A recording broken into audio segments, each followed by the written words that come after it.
this is Kevin McCauley with the Get Healthy Club, and today your Get Healthy tip has to do with working the core. So I'm going to show you how to do the plank. I used to call it the hover, and if not the best move for your core, it's one of the best moves. The one reason that it's very, very good move is that it's safe and effective, and that's what you're always looking for when you talk about proper movement.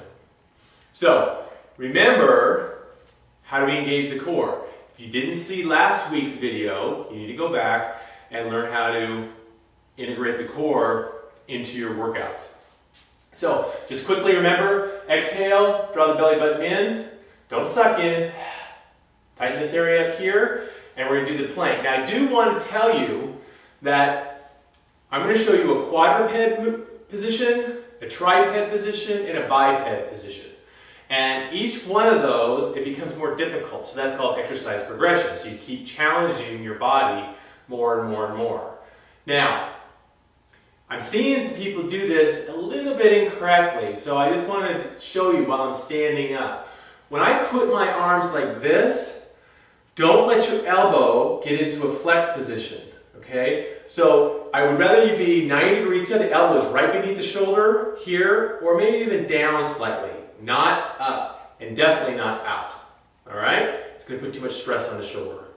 And amazingly, I've had a lot of people do this exercise, and they start complaining about their upper body before they did about their core. So a lot of people are very, very weak in their upper body. So you want to make sure you're just balancing your frame here. All right? Now, the next thing is I teach people to have just a tad bit of hip flexion. Though your entire body, you want it to be straight, especially from the back of the head, upper back, and your butt area, you actually want to have just a little bit of hip flexion. The reason for that is if the body's completely straight and you get tired, the first thing is you're going to give up here, and it's going to put a lot of stress on your lower back. I would just like you to have just a tad bit, maybe 1 to 2 degrees at the hip, so if you start getting tired, you have that 1 to 2 inches to play with so you don't put stress on your lower back right away. And lastly, the one thing I'm seeing a lot of is that people are actually in plantar flexion. That's where you point your toe, and you really want to be either in more of a neutral position at the ankle joint or a little dorsiflex, so which would tighten up the calf just slightly. All you're trying to do is create a nice foundation for your body. So let's just quickly do it. It's called the plank.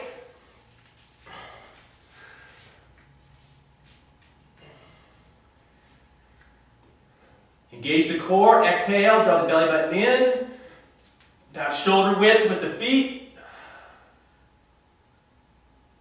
and you just hold. Now if you want to do triped, you just release one, okay? Or you can actually engage the glute, or you can go biped.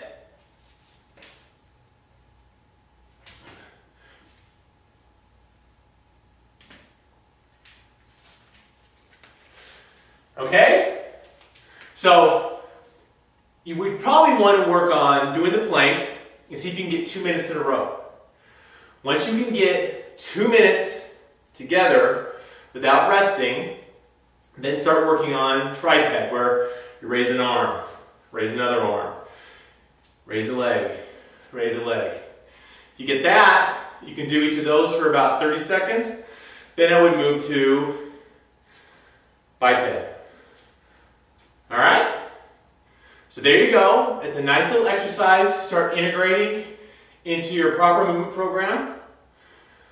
I will tell you this, that you may want to engage your core initially to get it stimulated, but you don't want to do this exercise first, because if you end up doing movements that you need the core later, you don't want your core to be fatigued. You'll hurt yourself. So you would put it at the end of the workout. All right? This is Kevin McCauley, your personal trainer, and I'll talk to you next week. Thank you.